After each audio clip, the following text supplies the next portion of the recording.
Okay, so I just finished hanging up these nail polish racks behind me that I'm going to use to store and organize the paints that I use for my 3D prints and the sculptures that I do. What I need to do next is accommodate these larger bottles of primer that I have. So what I'm going to do is I'm going to take the nail polish rack and use that as a foundation. We're going to go into Blender. We're going to start with a single vertex, use basic extrusion and precise measurements to model a rack that will accommodate these. All right, so let's go into my studio, open up Blender, and get this model done. Okay, so we're going to do a couple of things. First, we're going to model the rack in Blender. We're going to start with a single vertex, use some basic extrusion with some precise measurements. Then we'll export the file as an STL so we can bring it into our slicer, generate some G-code, and then bring it to our printer and print the rack. Let's get started. Since we are going to start with a single vertex, we can get rid of all these objects here. So I'm going to select them all by pressing A on my keyboard and then just hit delete. All right, so the first thing we do is we're going to add a single vertex. And we can do that by going to your add menu, go mesh, single vert, add single vert. All right, so we have a single vertex here. So I did this from object mode, and notice now I'm immediately put into edit mode because there really is no object. So Blender will put us straight into edit mode.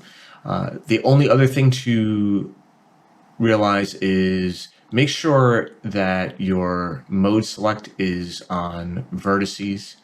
So vertex select, and we'll go over these in a few minutes.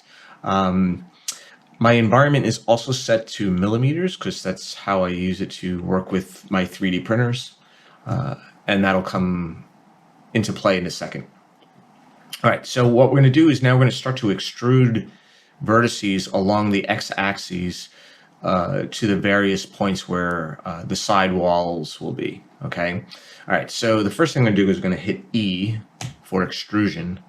And now I can pull that vertice out, but I want to constrain it along the x-axis. So before I either click anywhere or hit enter, I'm going to press X. And now notice that vertice is locked. No matter where I put my cursor, it's locked onto that x-axis. Okay, so now I also want to use precise measurements. So since my environment is set to millimeters, any number that I press in on my number pad and then hit enter, that'll be the number of millimeters that this will move over. So I'm going to type in 2.5 and then hit enter.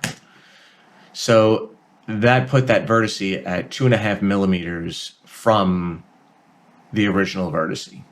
Okay, so now with that selected, I'm going to hit E, X, and 185 because that'll be the distance to the next wall. So now that's way off to the side here on the right. So let's just kind of zoom out till I can see that vertice. All right, so there it is. Let's move this over and kind of zoom back in a little bit.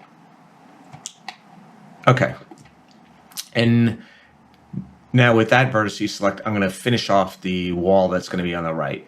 So I'm going to hit E, X, and then 2.5 again. Okay, so I have 4 vertices along this x-axis. So now what I'm going to do is I'm going to take all 4 of those vertices and extrude them along the Y to basically create the bottom plane, but it'll have all the vertices that we need to then start extruding all those items up. Okay, so let's select everything. I'm just going to lasso everything here. So I got 4 vertices selected.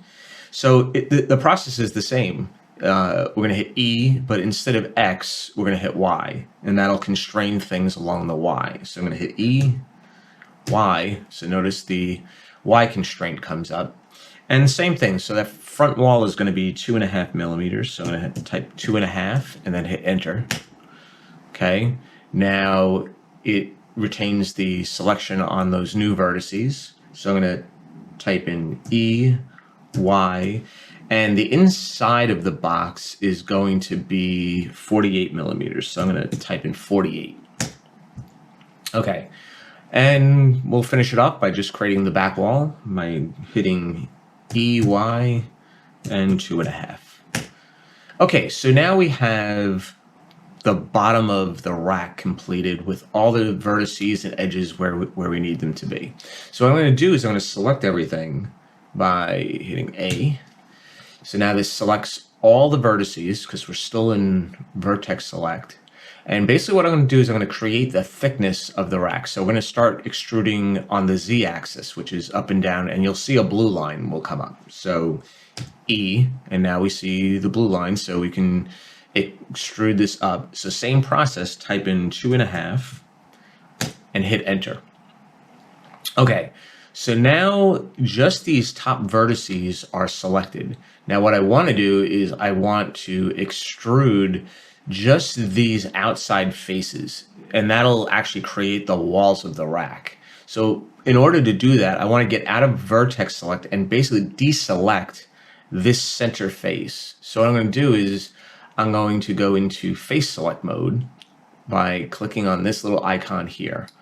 Okay, now notice the vertices were deselected and now the faces are selected.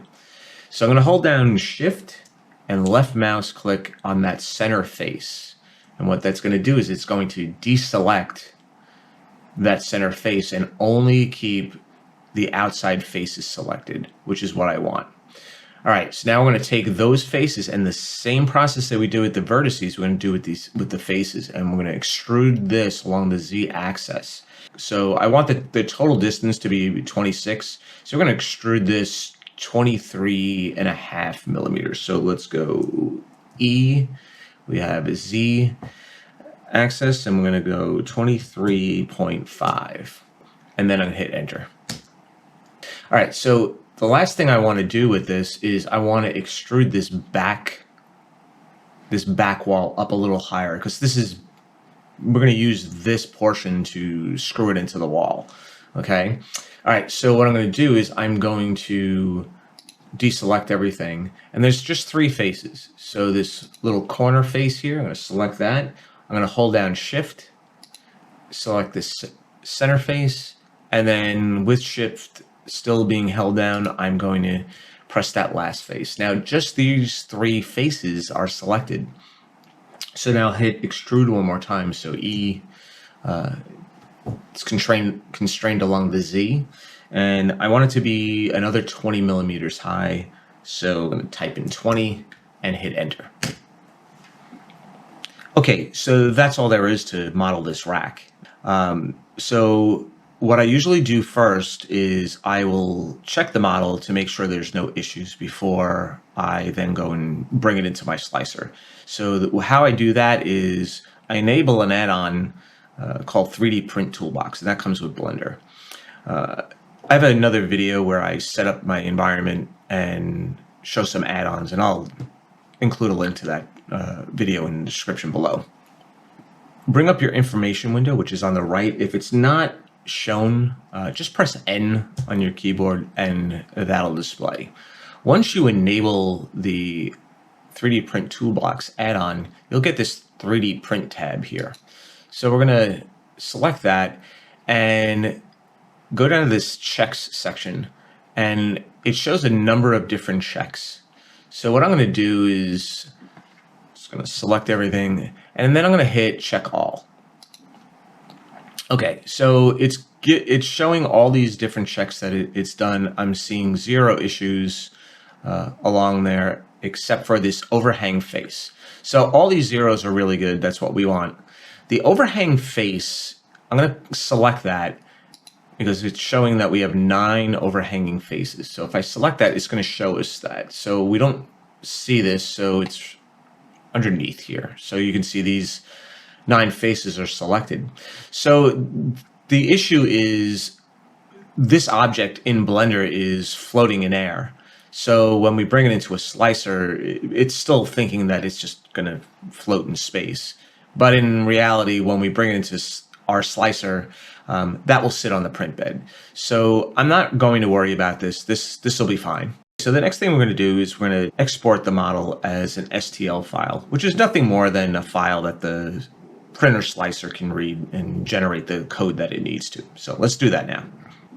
All right, so we go to File, Export, and then go down to STL.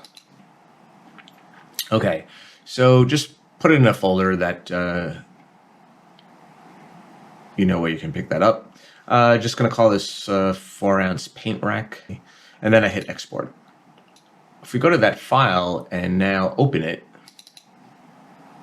so I'm using Prusa Slicer, but you can use any slicer that you're comfortable with. Okay, so the first thing I usually do is I just check down here where it says, and this one says no errors detected. And I'm just going to slice this. Okay, I don't see any issues. I usually just like to do a quick check. And this just shows the different layers that it's going to do.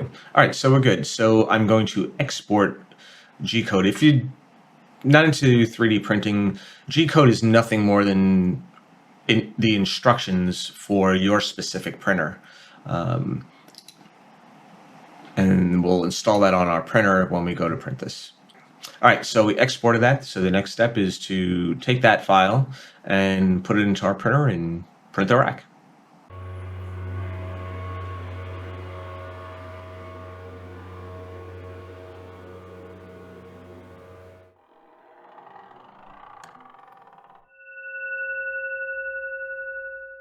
Print is done.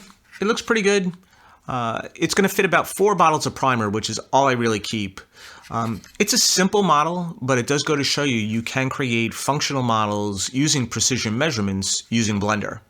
The one thing I didn't talk about was how I made these holes, and I decided to do that after I was done. And I'll do another video on this where we get into modifiers and using a group of objects in order to create this. All right, so I hope you found this helpful, and I'll see you in the next one.